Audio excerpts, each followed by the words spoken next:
Avis vascular center మన దేశంలోనే the best varicose vein hospital.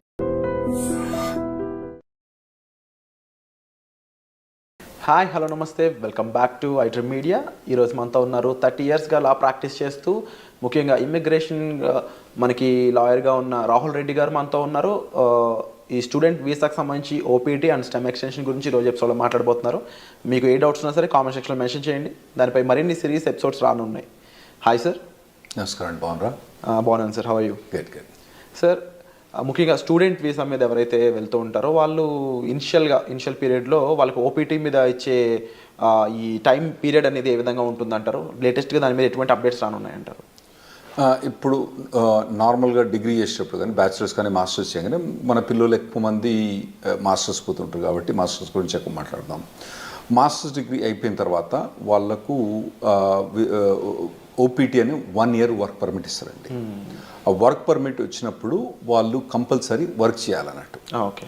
వాళ్ళకు ఒకవేళ జాబ్ రాకపోతే ఆ ఓపీటీ అనేది క్యాన్సిల్ అవుతుంది. వాళ్ళకు ఒక ట్రాకింగ్ సిస్టమ్ ఉంటుంది, సివిస్ ట్రాకింగ్ సిస్టమ్ అని ఉంటుంది అన్నట్టు. ఆ ట్రాకింగ్ సిస్టంలో వాళ్ళు ఇన్ఫామ్ చేయాలి, మీ ఎంప్లాయర్ ఎవరు, ఎక్కడ ఉంటున్నావు నువ్వు, ఇవన్నీ ఇన్ఫామ్ చేయాలన్నట్టు. అయితే ఆ 1 year పీరియడ్లో 90 days అన్ఎంప్లాయ్మెంట్ అలౌడ్ అండి. 90 days వరకు 90 days without employment 90 days unemployment allowed. ఒకవేళ 91 day కనుక వచ్చింది అనుకోండి, ఖతం, సివిల్ సిస్టమ్ నుంచి వన్ కిక్ అవుట్ చేసి పడేస్తారు. అంటే అతను F1 వీసా ఖతమైంది, అక్కడ ఉండటానికి వీల్లేదు, అక్కడ ఓపీటీ అన్నది అతనికి వచ్చిన పర్మిట్ కూడా ఆటోమేటిక్గా క్యాన్సిల్ అయిపోతుంది అన్నట్టు. సో ఈ లోపల ఇతను ఎంప్లాయ్మెంట్ తీసుకోవడం కంపల్సరీ అవుతుందండి. సో ఈ లోపు ఎంప్లాయ్మెంట్ వచ్చింది అనుకుందాము, ఆఫ్టర్ 1 year ఆ ఎంప్లాయ్మెంట్ మీద ఎటువంటి ప్రొసీజర్ ఉంటుంది? స్టెమ్ ఎక్స్టెన్షన్ అనేది కంపల్సరీ చేయించుకోవాలి. అసలు స్టెమ్ ఎక్స్టెన్షన్ ఎందుకు చేయించాలంటే? అయితే ఇప్పుడు నార్మల్గా డిగ్రీస్ అక్కడ 2గా డివైడ్ చేస్తారండి. ఒకటేమో స్టెమ్ డిగ్రీ అంటే నార్మల్గా సైన్స్ కానివ్వండి, తర్వాత ఫిజిక్స్ కానీ, మ్యాథ్స్ కానివ్వండి, తర్వాత కంప్యూటర్ సైన్స్, ఇంజనీరింగ్ డిగ్రీస్, ఇవన్నీ స్టెమ్ డిగ్రీస్ అంటారండి. ఓకే. గవర్నమెంట్ అక్కడ పిల్లల్ని స్టెమ్ డిగ్రీస్ చేయడానికి ప్రమోట్ చేయడానికి ఈ స్టెమ్ ఎక్స్టెన్షన్ ఒకటి పెట్టింది అన్నట్టు. అంటే వీళ్ళకు మాస్టర్స్ డిగ్రీ కంప్లీట్ అయిపోయిన తర్వాత, అంటే కంప్యూటర్ సైన్స్లో మోస్ట్లీ మన వాళ్ళందరూ కంప్యూటర్ సైన్స్లో చేస్తారు కాబట్టి దాని గురించి ఎక్కువ మాట్లాడుకుందాం. సో అందులో ఫస్ట్ 1 year ఓపీటీ అని వర్క్ పర్మిట్ ఉంటుంది. ఆ వర్క్ పర్మిట్ అయిపోయిన తర్వాత అతనికి జాబ్ ఉంటే ఇంకొక 2 years వర్క్ పర్మిట్ వస్తుందండి. దాన్ని స్టెమ్ ఎక్స్టెన్షన్ అంటారు అన్నట్టు. ఆ స్టెమ్ ఎక్స్టెన్షన్లో కూడా 90 days అన్ఎంప్లాయ్మెంట్ అలౌడ్ అక్కడ, అందులో కూడా. అయితే రెండిట్లో కలిపి 150 రోజులే.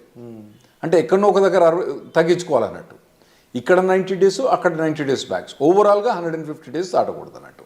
స్టెమ్ ఎక్స్టెన్షన్లో కూడా జాబ్ కంపల్సరీ ఉండాలి, జాబ్ కంపల్సరీ చేయాలి. అంటే ఈ 180 days పక్కన పెడితే యాక్చువల్లీ 150 90 + 90 కాదు అక్కడ. ఇక్కడ 60 ఇవ్వాలన్నా అక్కడ 70 ఎక్కడో కంట్రోల్ చేసి పెట్టాలన్నట్టు. సో ఇన్ కేస్ ఈ స్టెమ్ ఎక్స్టెన్షన్ కన్నా ముందు తనకి జాబ్ పోయినట్లయితే ఓపీటీ టైంలో ఇంకా స్టెమ్ ఎక్స్టెన్షన్ కూడా ఉండదు అంటారు. ఒకవేళ స్టెమ్ ఎక్స్టెన్షన్ చేసే టైంలో ఓకే, మీకు మొదలే స్టెమ్ ఎక్స్టెన్షన్ ఓపీటీ అయిపోక ముందే మీకు 3 months ముందే స్టెమ్ ఎక్స్టెన్షన్ ఫైల్ చేసుకోవచ్చు. ఒకవేళ స్టెమ్ ఎక్స్టెన్షన్ ఫైల్ చేసుకునే తప్పుడు ఒకవేళ జాబ్ లేదనుకోండి, ఇక మనని గోవింద, అతనికి మాత్రం ఆ స్టెమ్ ఎక్స్టెన్షన్ రాదు. కంపల్సరీ అప్పుడు జాబ్ ఉండాలి. సో కంపల్సరీ ఓపీటీ టైంలో జాబ్ ఉండాలి అండ్ అది ఎక్స్టెన్షన్ టైంలో కంపల్సరీ జాబ్ ఉండాలి. ఓపీటీ మొదలైనప్పుడు ఉండనక్కర్లేదు, ఓపీటీ ఎండ్ అయ్యేటప్పుడు మాత్రం కంపల్సరీ ఉండాలి. లేకపోతే మనోడు గోవింద అవుతాడు, స్టెమ్ ఎక్స్టెన్షన్ రాదు. సో ఓవరాల్గా how long they can stay? 3 years time duration proper stay చేయొచ్చు? అవునండి, 3 years. అంటే 2 years ఏమో వీళ్ళు మాస్టర్స్ చేస్తారు. టిపికల్గా 1.5 year. వీళ్ళు మన వాళ్ళు పోయేది ఆగస్టు పోయిన తర్వాత మే జూన్ కల్లా గ్రాడ్యుయేట్ అవుతారు నెక్స్ట్ ఇయర్కు. అంటే 1.5-2 years వీళ్ళు గ్రాడ్యుయేట్ అయిపోయిన తర్వాత మళ్ళీ వీళ్ళకు 3 years. ఫస్ట్ ఓపీటీ 1 year, తర్వాత స్టెమ్ ఎక్స్టెన్షన్ 2 years. ఈ 3 years పర్మిట్ ఉంటుంది, వర్క్ పర్మిట్. ఈ లోపల కనుక మనోడు లాటరీ, H1B లాటరీ మీకు తెలుసు కదా, మార్చ్లో 80,000 members H1B లాటరీ చేస్తారు కదా. అప్పుడు చేసినప్పుడు ఇతను ఎంప్లాయర్ H1B లాటరీ చేస్తే H1B వచ్చేస్తేనేమో ఖతం అన్నట్టు. ఓపీటీ స్టెమ్ ఎక్స్టెన్షన్ ఈ అబ్బాయికి అవసరం లేదు, H1B మూవ్ అవుతాడు అన్నట్టు. ఒకవేళ అప్పుడు కూడా రాకపోతే ఇక మళ్ళా వేరే వీసా పోవడం కానీ లేదా అంటే వెనకకు రావడం కానీ అవసరం పడుతుంది అండి వీళ్ళకు. ఈ ఓపీటీ స్టెమ్ ఓపీటీ రెండు సిమిలర్ అనిపిస్తుంది సార్, డిఫరెన్సెస్ ఏం లేవా ఈ రెండిట్లో? చాలా డిఫరెన్స్ ఉందండి. ఓపీటీ స్టెమ్ ఎక్స్టెన్షన్ చాలా డిఫరెన్స్ ఉంది. ఓపీటీ పీరియడ్లో వాలంటరీ ఎంప్లాయ్మెంట్ అలౌడ్, అంటే internship, unpaid internship allowed. Okay. అంటే ఏదైనా కంపెనీ ద్వారా కానీ ఏదైనా ట్రైనింగ్ ఇస్తాను అనుకోండి, ఈ అబ్బాయి కనుక అక్కడికి పోయి, అబ్బాయి కానీ అమ్మాయి కనుక అక్కడికి పోయి వాళ్ళు ట్రైనింగ్ తీసుకుంటే పని చేయకున్నా కూడా ట్రైనింగ్ తీసుకున్నందుకు దానికి డబ్బులు ఇవ్వరు వాళ్ళు. ఎందుకంటే ట్రైనింగ్ ఇచ్చేది ఎక్కువ, డబ్బులు ఎందుకు ఇస్తాడు? ఇవ్వడు కదా. ఇవ్వనప్పుడు కూడా ఇతను ఓపీటీ పీరియడ్లో అక్కడ ట్రైనింగ్ తీసుకుంటే అది ఎంప్లాయ్మెంట్ కింద కౌంట్ అవుతుందండి. ఓకే. అదే స్టెమ్ ఎక్స్టెన్షన్కి వచ్చేటప్పుడు కంపల్సరీ పెయిడ్ ఎంప్లాయ్మెంట్ అన్నది అవసరం. ఓపీటీ పీరియడ్లో ఏమో voluntary or unpaid internship allowed, paid allowed, unpaid allowed. కానీ స్టెమ్ ఎక్స్టెన్షన్కి వచ్చేవాడు కంపల్సరీ పెయిడ్ అలౌడ్ అన్నట్టు, కంపల్సరీ పెయిడ్ ఉండాలి. పెయిడ్ లేకపోతే మనోడు బయటపడాల్సి వస్తుంది అన్నట్టు. ఈ అన్ఎంప్లాయ్మెంట్ రూల్ అనేది ఎలా వర్కౌట్ అవుతుంది ఓపీటీలో కానీ స్టెమ్ ఓపీటీలో కానీ? రైట్. ఇప్పుడు ఓపీటీ ఉన్నప్పుడు నేను చెప్పాను కదండి 90 days. ఓకే, 90 daysలో అంటే ఇతను కనుక ఒక 30 days కనుక సేవ్ చేసుకుంటే మళ్ళీ నెక్స్ట్లో కూడా 90 వాడుకోవచ్చు. అంటే ఇక్కడ 60 వాడుకొని మళ్ళీ నెక్స్ట్ 90 వాడుకుంటే బెటర్. ఓకే, కానీ ఇతనికి 90 days దాకా పర్మిట్ ఉంటుంది అన్నట్టు. సో నార్మల్గా వీళ్ళకి ఇంటర్న్షిప్స్ వస్తాయండి బాగానే. లేకపోయినా కానీ మన చాలా కన్సల్టింగ్ కంపెనీస్ ఏం చేస్తారంటే వీళ్ళని ట్రైనింగ్లో పెడతారు బాగా. అంటే పర్టికులర్గా ఏదైనా పర్టికులర్ టెక్నాలజీ ఉందనుకోండి, ఇప్పుడు ఏఐ అనేది బాగా హాట్ టెక్నాలజీ. ఈ పూర్వకాలంలో ఏం చేస్తారు, ఈ పూర్వకాలను తీసుకొని మొత్తం అందరినీ మంచిగా ఒక ట్రైనింగ్ ఇప్పించేసి వాళ్ళకి బాగా పర్టికులర్ దాని మీద ట్రైనింగ్ ఇచ్చి ప్లేస్ చేస్తారు. అంటే ఎంప్లాయర్ కూడా లాభం ఉంటుంది, ఎందుకంటే వీళ్ళు ప్లేస్ చేసినప్పుడు వాళ్ళకి వచ్చే డబ్బులలో వాళ్ళ కమిషన్ ఉంటుంది కదా, అది బాగానే వాళ్ళకు ఉంటుంది కాబట్టి అట్లా చాలా. సో ఓపీటీ పీరియడ్ అన్నప్పుడు నార్మల్గా అయితే మన వాళ్ళు ఎవరికి కూడా ఇబ్బంది ఉండకూడదండి. ట్రైనింగ్ బాగానే ఇస్తారు, ట్రైనింగ్ బాగానే ఇచ్చే కంపెనీలు ఉన్నాయి, వీళ్ళు తీసుకునే కంపెనీ. స్టెమ్ ఎక్స్టెన్షన్కి వచ్చేటప్పుడు మాత్రం ఇబ్బంది అయింది. ఎందుకంటే స్టెమ్ ఎక్స్టెన్షన్ మీద ఉన్నప్పుడు పేమెంట్ అన్నది, పెయిడ్ జాబ్ అన్నది ఉండాలి కదా. అప్పుడు పెయిడ్ జాబ్ ఇంకా లేకపోతే మాత్రం మన వాళ్ళకి ఇబ్బంది అవుతుందండి అప్పుడు. సో ఓపీటీలో టైంలో అన్ఎంప్లాయ్మెంట్ అనేది ఉండకూడదు, అట్లీస్ట్ ఇంటర్న్గానే పనిచేసి ఉండాలి. రైట్. లేకపోతే కంపల్సరీ వెనక్కి రావాల్సిందే తప్ప. రైట్, కంపల్సరీ వెనక్కి రావాల్సిందే. సో ఈ టైంలో అంటే స్టెమ్లో కానీ ఓపీటీ టైంలో కానీ జాబ్ లేకుండా ఉన్న పర్సన్ లీగల్గా స్టే చేయడానికి ఏమైనా ఆప్షన్స్ ఉన్నాయి? అంటే నేను చెప్పినా కదండి, మొత్తం టోటల్గా 150 days అలౌడ్. ఫస్ట్ దాంట్లో 90 చేస్తే నెక్స్ట్ 60, ఫస్ట్ దాంట్లో 60 చేస్తే నెక్స్ట్ 90. ఏ దాంట్లో కూడా 90 కన్నా ఎక్కువ చేయరాదు అన్నట్టు. అంత మటుకు అన్ఎంప్లాయ్మెంట్ అలౌడ్. ఫస్ట్ ఓపీటీ పీరియడ్లో మీకు stem voluntary unpaid internship allowed, stem extension allowed కాదు. సో మీరు అన్నది కరెక్ట్. ఒకవేళ కనుక ఆ 150 days కూడా క్రాస్ అయితే అతను లీగల్ స్టేటస్ పోద్ది. ఇవన్నీ ఇన్ఫర్మేషన్ ట్రాకింగ్ ఎక్కడ ఉంటుంది అంటే సివిల్ సిస్టంలో ట్రాకింగ్ ఉంటుంది అన్నట్టు. వాళ్ళు ట్రాక్ చేస్తూ ఉంటారు అన్నట్టు. ఇవన్నీ వీళ్ళు చెప్పాలి, పిల్లలు పోయి వాలంటీర్గా నాకు జాబ్ పోయింది పోలేదని. అందులో కూడా ఇన్వెస్టిగేషన్ చేస్తూ ఉంటాయి అప్పుడప్పుడు. ఒకవేళ మనోడు జాబ్ చేస్తాడనుకోండి, జాబ్ పోయిందనుకోండి, వీడు చెప్పలేదనుకోండి, దెన్ అతనికి ప్రాబ్లం రావచ్చు. ఇంకోటి ఏంటంటే కంపెనీ కూడా ఇన్ఫార్మ్ చేస్తుంది కాలేజ్కి, అరే నాయన మా దగ్గర పనిచేస్తాడు కానీ ఇప్పుడు వీడు మా దగ్గర లేడు అని చెప్పి వాళ్ళు కంపెనీకి ఇన్ఫార్మ్ చేస్తారు, మన యూనివర్సిటీకి ఇన్ఫార్మ్ చేస్తే వీళ్ళని టర్మినేట్ అయిపోతారు అన్నట్టు. సో ఆ పీరియడ్లో ఎంప్లాయ్మెంట్ అనేది చాలా అవసరం అండి. అయితే ఈ స్టెమ్ ఎక్స్టెన్షన్లో 40 hours జాబ్ అవసరం లేదు, 25-30 hours జాబ్ కూడా చేసుకోవచ్చు. ఒకవేళ కనుక అతనికి తక్కువ జాబ్ ఏదైనా దొరికిందనుకోండి, తక్కువ టైంలో దొరికిందనుకోండి, స్టెమ్ ఎక్స్టెన్షన్లో ఆ 25 hours 30 hours కూడా చేసుకోవచ్చు అన్నట్టు. ఇది స్టెమ్ ఎక్స్టెన్షన్. ఫస్ట్ 1 year కాదు, తర్వాత నెక్స్ట్ 2 yearsలో. ఓపీటీలో ఇన్ కేస్ ఈ ఫ్రీ జాబే ఉంది, ఇంకా అవును, నెక్స్ట్ స్టెమ్ ఎక్స్టెన్షన్ ముందు కూడా ఫ్రీ జాబే ఉంది అంటే ఓపీటీ నుంచి స్టెమ్ ఎక్స్టెన్షన్ పోయేటప్పుడు ఆ స్టెమ్ ఎక్స్టెన్షన్ జాబ్ అన్నది కంపల్సరీ పెయిడ్ జాబ్ ఉండాలి. లేకపోతే యుఎస్సిఎస్ పర్మిషన్ ఇవ్వదు, స్టెమ్ ఎక్స్టెన్షన్ ఇవ్వదు. సో లీగల్గా వీళ్ళు ఎలాంటి అప్లై చేయొచ్చు? ఫర్ ఎగ్జాంపుల్ అప్పటికి జాబ్ ఫైండ్ అవుట్ చేయకపోతే లీగల్గా ఇంకేం చేయలేరు అంటారా? అవునండి. స్టెమ్ ఎక్స్టెన్షన్ అప్పుడు కనుక ఒకవేళ కనుక ఫస్ట్ 1 yearలోనేమో వీళ్ళకి ఇంటర్న్షిప్ జాబ్స్ ట్రైనింగ్స్ బాగానే ఉంటుంది. ఆ తర్వాత కనుక వీళ్ళకు ఒకవేళ కనుక పెయిడ్ జాబ్స్ కనుక దొరకకపోతే ఖతం. సో వీసా చేంజ్ అవ్వడం లాంటి ప్రొసీజర్ ఏమైనా ఫాలో అవ్వచ్చు? అవునండి. అప్పుడు వాళ్ళు B2కు చేంజ్ ఆఫ్ స్టేటస్ ఫాలో కావచ్చు, లేదంటే మళ్ళీ కాలేజ్ పోయి ఇంకో మాస్టర్స్ డిగ్రీ చేయొచ్చు, మళ్ళీ లేదంటే డాక్టరేట్ డిగ్రీ చేయొచ్చు, లేదంటే వాళ్ళకు ఒకవేళ H4 ఆప్షన్ ఉంటే H4 చేయొచ్చు, లేదా ఇండియాకి రావాలన్నా ఇండియాకి రావచ్చు, లేదా కెనడాకి పోవన్నా కెనడాకి పోవచ్చు. సో అప్పుడప్పుడు మన వాళ్ళు జనాలు వచ్చి చెప్తా అంటారు, నేను 2 మాస్టర్స్ డిగ్రీ చేసిన, 3 మాస్టర్స్ డిగ్రీ చేసిన అంటారు. వీళ్ళు ఏంది అక్కడ 2 మాస్టర్స్ డిగ్రీ చేసింది ఎందుకు, ఆడ పోయి వాళ్ళు ఏదో మాస్టర్స్ డిగ్రీ ఇంకో మాస్టర్ డిగ్రీ ఉంటే వాల్యుయేషన్ అని కాదు. 90% ఆఫ్ ద మెంబర్స్ ఏమవుతారంటే వాళ్ళు అక్కడ ఉండటానికి వేరే మాస్టర్స్ డిగ్రీ చేస్తారు. అది ఇంకోటి మీరు అడగొచ్చు ఏంటంటే, మరి ఇంకో మాస్టర్స్ డిగ్రీ చేస్తే మళ్ళీ 3 ఏళ్ళు పర్మిట్ వస్తుందా?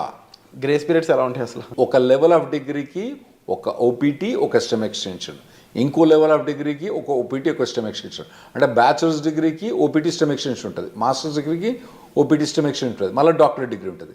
మనోళ్ళు చాలా మంది పోయేది మాస్టర్స్ డిగ్రీకి కాబట్టి వాళ్ళు మాస్టర్స్ డిగ్రీ చేసినప్పుడు ఒక ఓపీటీ, ఒకటి స్టెమ్ ఎక్స్టెన్షన్, అంటే 3 ఏళ్ళు వర్క్ పర్మిట్ ఉంటుంది.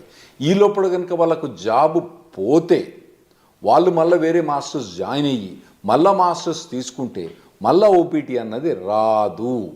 ఓవరాల్గా మాస్టర్స్ అనేది ఒకే ఓపీటీ, ఒకటే మళ్ళీ మాస్టర్ చేసి ప్రతిసారి మాస్టర్ చేసినప్పుడల్లా ఓపీటీ మళ్ళీ అది వస్తుందా? రాదు.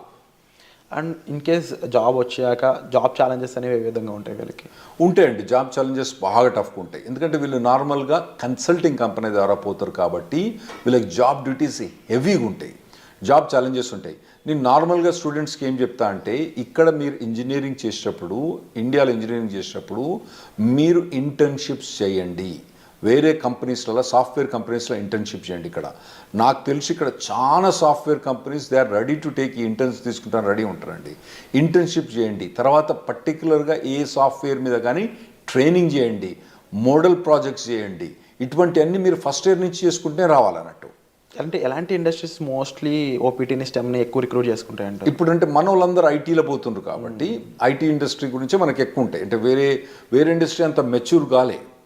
ఇప్పుడు వేరే మెకానికల్ ఇంజనీర్ కానీ, సివిల్ ఇంజనీర్ కానీ వీళ్ళకి పోతే వీళ్ళకు ఓపీటీ మీద జాబ్ కానీ, మెకానికల్ ఇంజనీర్ వాటి మీద ఓపీటీ స్టెమిషన్ చాలా కష్టమైంది అబ్బాయిలకు వాళ్ళకు.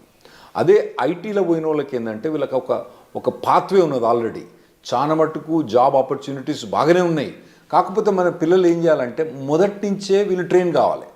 ఏదైనా పర్టికులర్ టెక్నాలజీ ఎంచుకొని వీళ్ళు ఫస్ట్ ఇయర్ బ్యాచిలర్స్ డిగ్రీ కానీ, సెకండ్ ఇయర్ బ్యాచిలర్స్ డిగ్రీ కానించి అప్పటి నుంచి ఏదైనా టెక్నాలజీ ఎంచుకొని పోవాలి. తర్వాత ఏంటంటే మధ్యలో టెక్నాలజీ చేంజ్ అయింది అనుకోండి, చేంజ్ కావాలి దానికి టెక్నాలజీ. ఎందుకంటే టెక్నాలజీ ఎంత ఫాస్ట్గా చేంజ్ అవుతుందంటే ఆర్టిఫిషియల్ ఇంటెలిజెన్స్ ఏంటంటే 3 ఏళ్ళ కింద దాని పేరేం లేదు, నవిడియా పేరేం లేదు. ఇప్పుడు అది number 1 company in the world అయిపోయింది. సో అట్లా టెక్నాలజీస్ అన్ని ఇప్పుడు అందరూ ఎవ్వరు కూడా ఆర్టిఫిషియల్ ఇంటెలిజెన్స్ అంటున్నారంటూ.